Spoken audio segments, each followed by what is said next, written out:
திருவைய சோத்திரா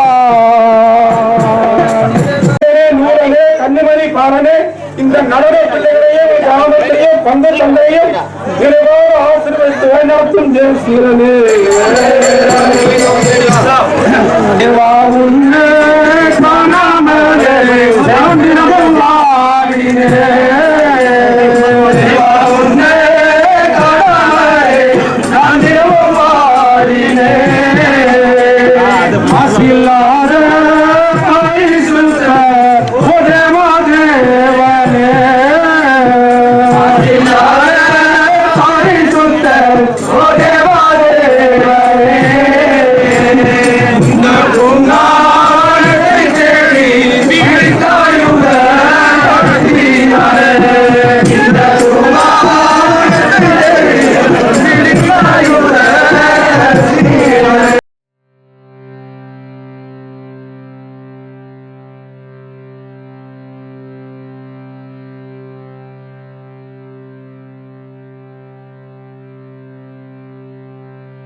சரணம் சரணம் ஐயா மாதவ முனிவரே. அடியனுடைய ராஜ்யமும் செங்கோலும் கடவுளுடைய திருவடியில் நான் பாத காணிக்க ஒப்பு கொடுத்து விட்டபடியால் என் அரண்மனை அஸ்தானம், கோட்டை கொத்தளம், என் ராஜ்யம், செங்கோல் யாவையும் உயில் பத்திரம் எழுதி என் கையொப்பமிட்டு ராஜமுத்திரையும் அடித்து உமக்கு ஒப்பு கொடுத்து விட்டேன்.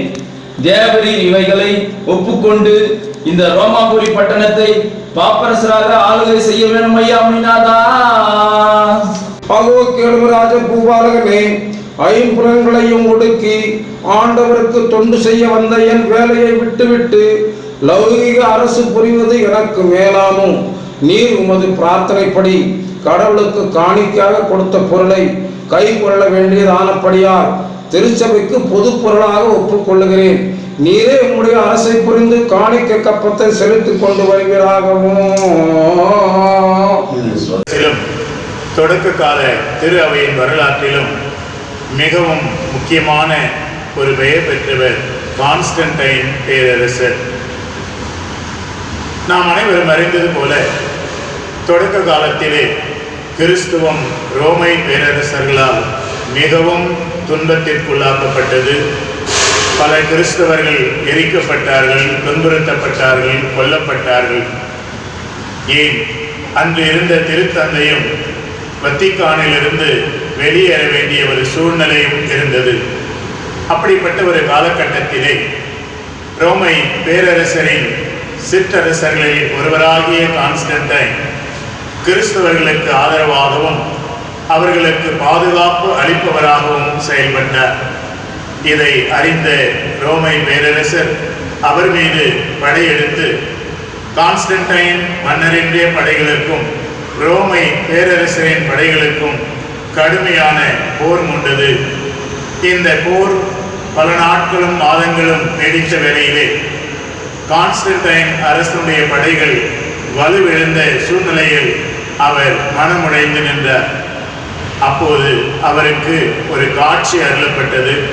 அந்த காட்சியிலே உம்முடைய படை வீரர்களுடைய நெற்றியிலும் நீங்கள் பயன்படுத்துகின்ற படை கருவிகளிலும் சிலுவை அடையாளம் வரைந்து உங்கள் போரினை தொடருங்கள் என்று அவருக்கு ஒரு அறிவுரை வந்தது. தன் உள்ளத்திலே தோன்றிய இந்த செய்தியை ஏற்றுக்கொண்ட அரசன் அவ்வாறே செய்தார். இவ்வாறு சிலுவை அடையாளம் ஏந்திய படைக்கருவிகளோடு போரிட்டவர்கள் பேரரசனின் படைகளின் மீது வெற்றி கொண்டார்கள் என்பதும் வரலாறு. இவ்வாறு வெற்றி கொண்ட பிற்பாடு கான்ஸ்டன்டைன் அரசன் மேலும் மேலும் ரோமை பேரரசின் பல பகுதிகளை தனது ஆட்சிக்கு உட்படுத்தி தலை சிறந்த அரசர்களில் ஒருவனாக பெயர் பெற்று வாழ்ந்தார். அப்படிப்பட்ட ஒரு காலகட்டத்திலே அவருக்கு திடீரென்று தொழுநோய் கண்டது. அவர் மிகவும் மனமுடைந்தார்.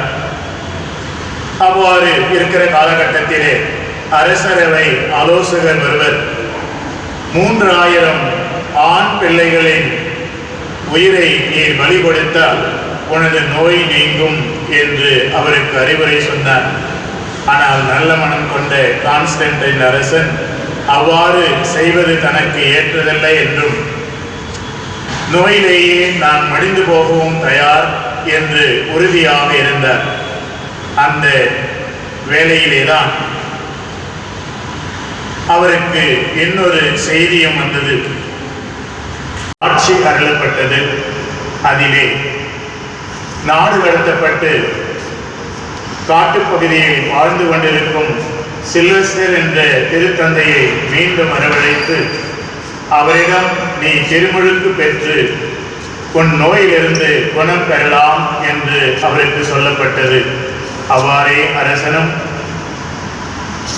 திருத்தந்தை அவர்களை மீண்டும் அவரது அரியணைக்கு கொண்டு வந்ததோடு அல்லாமல் ஆண்டவர் இயேசு கிறிஸ்துவை பற்றிய கருத்துகள் மற்றும் செய்திகள் அனைத்தையும் அறிந்து கொண்டு அதே திருத்தந்தையால் அவர் திருமுழுக்கு பெற்றார் என்பதும் வரலாறு.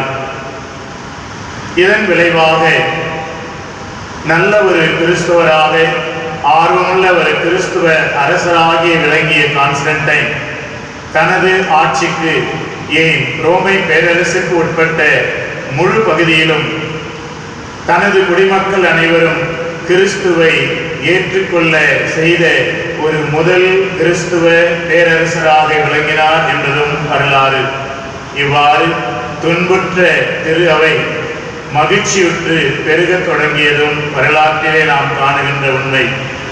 இந்த உண்மையை இதை உருவாக்கியவர்களுக்கும் இதை கண்டு பயன்பெறுவோருக்கும் எனது வாழ்த்துக்களும் ஆசீரும்.